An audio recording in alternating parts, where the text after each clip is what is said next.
মনোমুগ্ধকর পরিবেশ লালপুর উপজেলা চত্বর। আসুন আপনাদের ঘুরে ঘুরে দেখাই উপজেলা পরিষদের সুন্দর জায়গাগুলো। দেখতে থাকুন পুরো ভিডিওটি। আজকের ব্লগ 20। হ্যালো এভরিওয়ান, আসসালামু আলাইকুম। কেমন আছেন সবাই? আশা করি সবাই অনেক ভালো আছেন।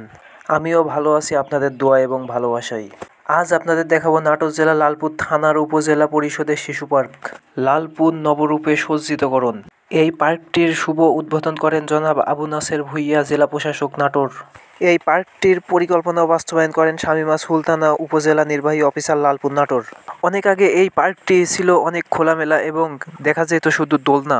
বর্তমানে এই উপজেলা শিশু পার্কটি নতুনভাবে সংস্কার করা হয় 18 মে 2023 সালে।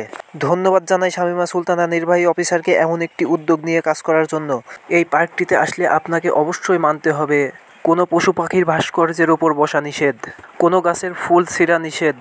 নতুনভাবে অনেক কিছু ভাস্কর্য যোগ করা হয়েছে, যার জন্য পরিবেশটা আগের থেকে অনেক সৌন্দর্য বৃদ্ধি পেয়েছে। আপনি এবং আপনার ফ্যামিলি সহ আসতে পারেন এই জায়গাগুলো ঘুরতে। বিকেলের পরিবেশটা ছিল অনেক সুন্দর। বিকেলে ছিল ছোট ছোট শিশুদের কোলাহল। এই পার্কটিতে সম্পূর্ণ বিনামূল্যে প্রবেশ করা যাবে। এটি সাধারণত জনসাধারণের জন্য উন্মুক্ত করা হয়েছে। তবে এই পার্কটিতে মানতে হবে কিছু নির্দেশনা। বিকেল হলেই ছোট বাচ্চারা টিভি এবং ফোন নিয়ে পড়ে থাকে, কিন্তু এখন বিকেল হলেই সবাই পার্কে চলে আসে। শিশুদের বুদ্ধিমত্তা প্রকাশে পার্কটি অনেক গুরুত্বপূর্ণ ভূমিকা পালন করবে, এটাই প্রত্যাশা প্রত্যেকটা পরিবারের। এই পার্কটির 2 বছর না যেতেই ভাস্কর্যগুলো নষ্ট হতে শুরু করেছে।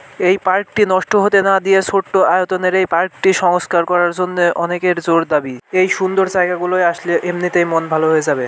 বর্তমানে আমার পেজের ভিডিওগুলো আপনাদের কাছে কেমন লাগে অবশ্যই জানাতে ভুলবেন না।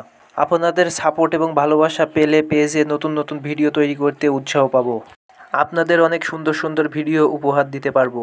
আমার এই ছোট্ট পেজটিকে যারা সাপোর্ট এবং ভালোবাসা দেন তাদেরকে অসংখ্য ধন্যবাদ।